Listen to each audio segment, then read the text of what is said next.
Hi, I'm Leslie Palma, Communications Director at Priests for Life, here with your pro-life news break.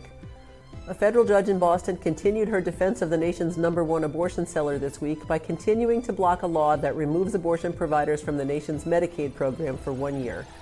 Planned Parenthood is challenging the recently enacted One Big Beautiful Bill Act, which would have cut off Medicaid reimbursement funds to the abortion giant. Plaintiffs are likely to establish that Congress singled them out with punitive intent, Judge Indira Talwani wrote in her order released Monday. The Obama appointee said the law signed by President Trump on July 4th likely violates the U.S. Constitution by punishing Planned Parenthood for providing abortions. Also this week, Planned Parenthood announced plans to close its mega killing center in Houston that is believed to be the largest abortion facility in the Western Hemisphere. A second Houston center is also slated for closure next month. The abortion seller blamed rising costs, staffing shortages, and low reimbursement rates as the reasons for closing the 2 Houston facilities, but it's unclear whether Talwani's order will impact those plans. Priests for Life National Director Frank Pavone predicted that despite the judge's order, the flow of federal funds will eventually be cut off because, quote, the people and their elected representatives spoke loud and clear in the big beautiful bill. And at what might be an historic first, the Washington Post editorial board agreed, writing on Tuesday that this is the kind of lower court activism that gives the Trump administration fodder for its attacks on judges.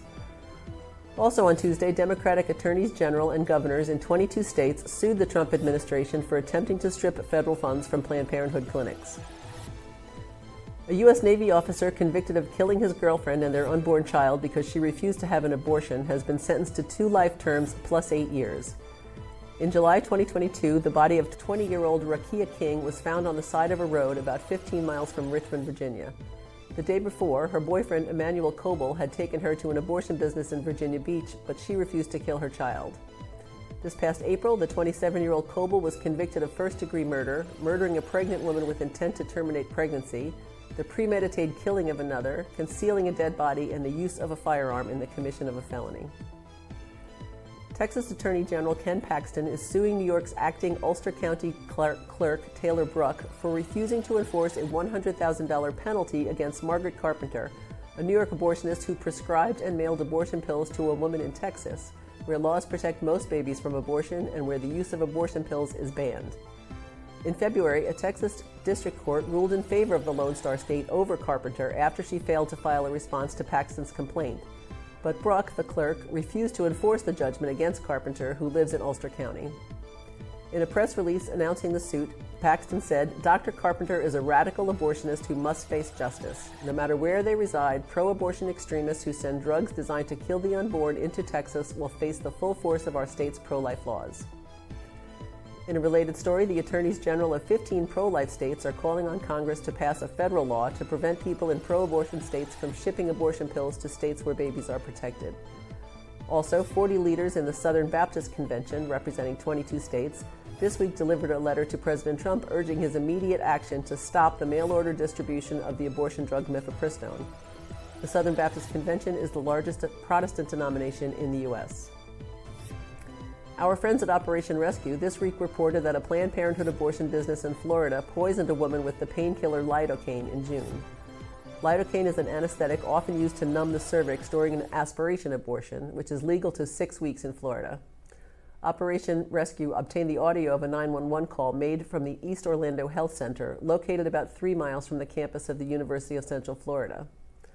Lidocaine toxicity is a serious medical condition that can occur when excessive amounts of the drug enter the bloodstream, potentially affecting the central nervous system and the heart. Symptoms can range from dizziness and confusion to seizures, respiratory depression, and cardiac arrest. And finally, 2 women have given birth recently to what pro-lifers call snowflake babies, who were created during the IVF procedure and then frozen as embryos. To be clear, the pro-life movement opposes IVF because many of these frozen embryos, otherwise known as human beings, are destroyed or kept indefinitely in storage. The Catholic Church also opposes the procedure. But when one of these frozen embryos is given a chance to continue developing, that's good news that we celebrate. Incredibly, one of the babies born recently has been on ice since 1994, when IVF was still relatively new. According to the MIT Technology Review, Linda Archard, now 62, was able to create 4 embryos in 1994 through IVF. One of those embryos went on to become her daughter, who is now 30 years old with a daughter of her own. But Archard's remaining 3 embryos were never used and remained in cold storage. She didn't want to destroy them or donate them anonymously, but then learned that there are several faith-based agencies that arrange adoptions for these embryos.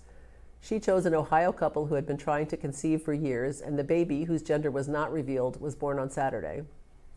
Also, Amy Murphy, a pro-life activist and founder of Rehumanize International, gave birth to a snowflake baby this week, announcing on social media Wednesday that her son's name is Edmund and that she and her husband are, quote, just so grateful for the gift of being his parents.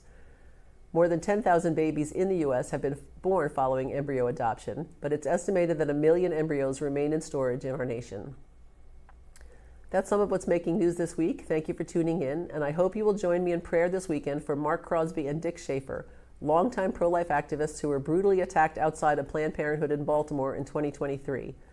Their assailant, 28-year-old Patrick Bryce, was acquitted of felony charges for the attacks on the senior citizens, but will be sentenced Thursday on several misdemeanor charges. Please pray for justice for Mark and Dick, and remember, always,